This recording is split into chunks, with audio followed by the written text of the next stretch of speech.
So Missy alluded to this.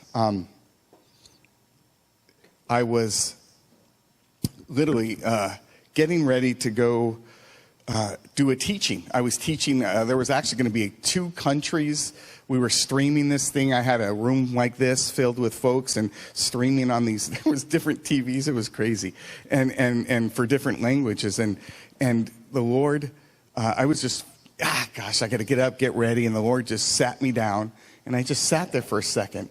And I don't know if this has ever happened. This has happened to me like 3 times. And it was like a movie projector got turned on in my head. And all of a sudden I'm watching this movie. I mean, I'm conscious, I'm awake, I'm sitting in my bed watching this movie. And it was a movie of my life. And the Lord was showing me some events of my past. And he was taking me just really quickly through these things. And I'm like, gosh, I was instantly in that moment of regret. I was instantly in that place of things that I did that I truly regretted. But then the Lord said, no, those are gone. And the movie advanced.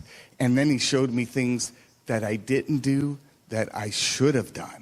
Not the bad things that I did, but the things that he said, go do this. Go try out for this. Go say yes and amen to this person. Go give that person a hug. It could be the difference in their life. He showed me how to change a simple word, and it's brought life. You can ask Melissa.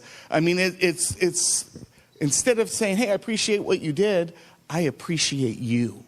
It was a simple change, and I've seen it bring life to people. Man, there was a gal at the Safeway down the street. I'm just telling you, the Lord showed me something after that. It changed her life. I mean, she was just in such a bad place at that time.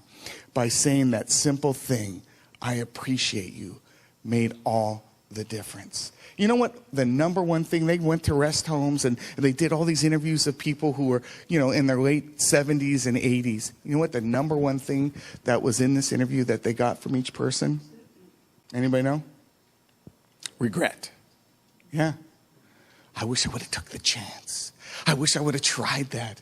I wish I would have went out. And those were the things that the Lord showed me, man. He's like, oh my gosh, you should go out for that. You should have tried to do that. You were just, the things that he was just showing me, that's what I realized. If only, what would have been the ripple effect? How many people would I have affected? What would have been the outcome of that choice? And I just sat there and I started to weep.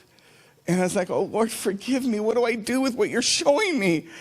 I don't want to be in the bed getting interviewed, telling somebody my biggest regrets anymore. Of the opportunities, of the seeds, the ability to grow daily, to the changes of the lives, let alone just the ones in my own family. So I went and shook some kids.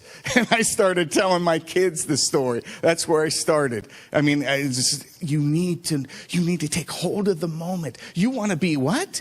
Yes, go do it. I'm not going to judge them. I'm going to build them up. You just got to understand. God gives us the ideas. He gives us these good thoughts. He gives us the ability of doing great things. And if you take them and you plant them and you begin to build upon them, they grow to beautiful trees that yield wonderful fruit for all. All can admire that. So let's not live in the law of regret, but let's do the law of growth daily instead.